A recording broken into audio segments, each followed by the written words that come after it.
Hey, what's going on, y'all? So in today's video, I'm gonna show y'all how you can upgrade between a 2012 and a 2016 and a half Tesla Model S to the upgraded bumper. Let's jump right into it.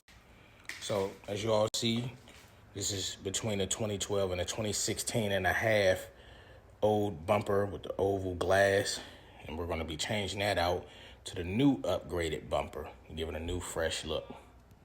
Hey, what's going on, guys? So the bumper just got here. Literally, it's huge. I see why FedEx Freight had to deliver it. So I'll let y'all check it out. So this is it. Once again, I got it from T Sportline. I'll leave a link in the description of how to get it. I paid around $2,200 for it. So yeah, pretty big box, and it's about to make that vehicle look so much better. Okay, so guys, here it is.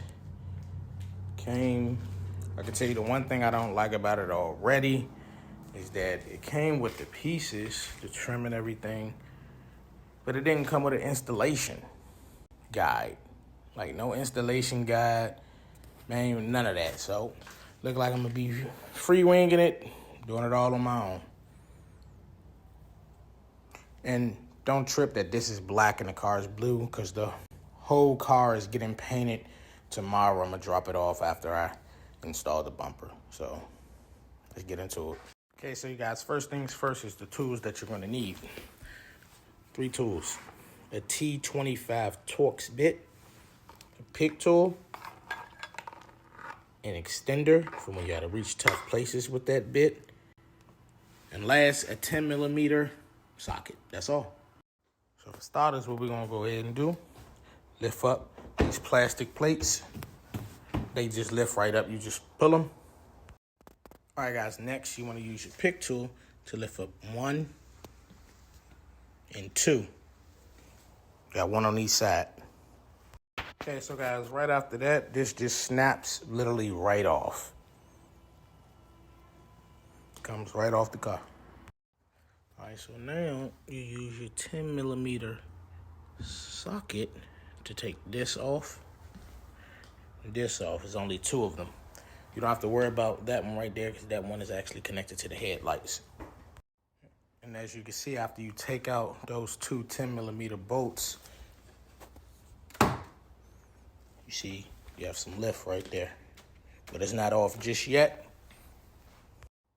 And as you can see, after you take out those 2 10mm bolts, you see you have some lift right there, but it's not off just yet. Okay, so y'all, now here comes the part for that T25 Torx screw I was telling you about. It's literally right there. And that's the extender part I was telling you about using, just in case your drill bit isn't long enough to actually fit all the way up there. You can use the extender to get up there.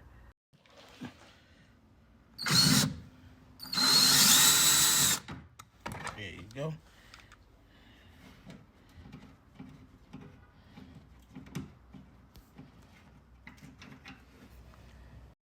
Okay, so now that you taken out all those bolts and everything, now the bumper is ready to come off. You just grab this one side and then just pull it, and it'll come right off. Now make sure you do it from left to right, because the wiring harness is all connected on the right side, not the left side. Okay, so as you all can see, the bumper is actually off. The car is held together by harnesses, autopilot sensors, and parking sensors. So you just want to disconnect those. It doesn't matter if you go left or right on this part.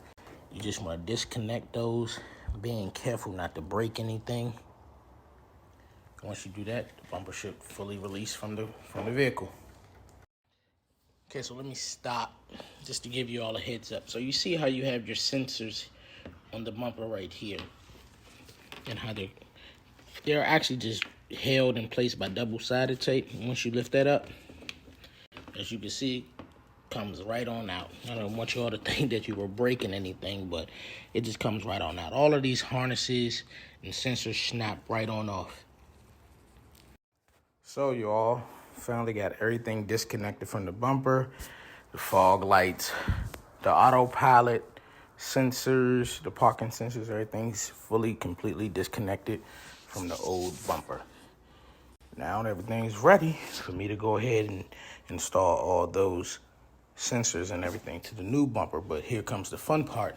When you order from T-Sportline, and no, this video is not sponsored by them, but when you order from them, they don't have pre-drilled holes due to some Teslas not having autopilot or parking sensors. So you gotta drill the holes yourself for the sensors.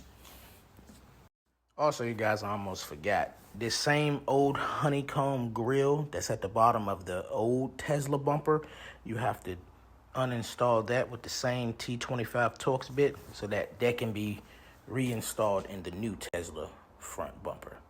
So definitely don't forget to do that along with the fog lights and the sensors.